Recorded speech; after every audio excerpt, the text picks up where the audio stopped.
കോട്ടയം നഗരത്തിൽ സ്വകാര്യ ബസ്സുകളുടെ അഴിഞ്ഞാട്ടം. ബസ്സുകൾ തമ്മിൽ മത്സരയോട്ടവും തെരുവ് യുദ്ധവും പതിവാകുന്നു. കൂടാതെ KSRTC ബസിന്റെ അപകടകരമായ യാത്രയിൽ തലനാരിഴയ്ക്ക് യാത്രക്കാരെ രക്ഷപ്പെടുന്ന ഞെട്ടിക്കുന്ന ദൃശ്യങ്ങളും പുറത്ത്. ഈ നിരീക്ഷണ ക്യാമറ ദൃശ്യങ്ങൾ ഒന്ന് കാണുക.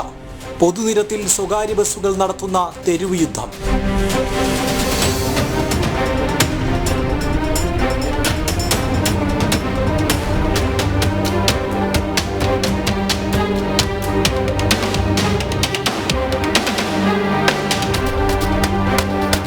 നൂറുകണക്കിന് യാത്രക്കാരുടെ ജീവന് പുല്ലുവില നൽകിക്കൊണ്ടാണ് സ്വകാര്യ ബസ്സുകൾ മത്സരയോട്ടം നടത്തുന്നത്.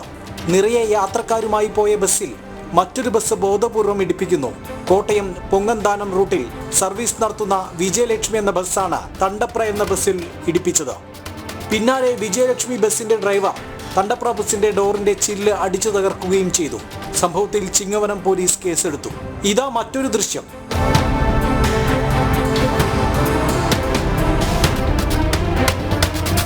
റോഡിൽ നിർത്തി ആളെ ഇറക്കുന്ന സ്വകാര്യ ബസ്സിനെ ഇടതുഭാഗത്തുകൂടെ മറികടന്ന് പാഞ്ഞു പോകുന്നു KSRTC ബസ്. രണ്ടു ബസ്സുകൾക്കിടയിൽപ്പെട്ട യുവതി അത്ഭുതകരമായി രക്ഷപ്പെട്ടു. കോട്ടയം കൊടുങ്ങൂർ 18-ാം മൈലിലാണ് ഈ മരണയോട്ടം. കോട്ടയത്തു നിന്നും കുമളിയിലേക്ക് പോകുകയായിരുന്നു KSRTC ബസ്. നിരത്തിൽ ജീവൻ പന്താടുന്നവർക്കെതിരെ പോലീസിന്റെയും മോട്ടോർ വാഹന വകുപ്പിന്റെയും ഭാഗത്തു നിന്ന് ശക്തമായ നടപടിയുണ്ടാകണമെന്നാണ് യാത്രക്കാരുടെ ആവശ്യം. ജനം, കോട്ടയം.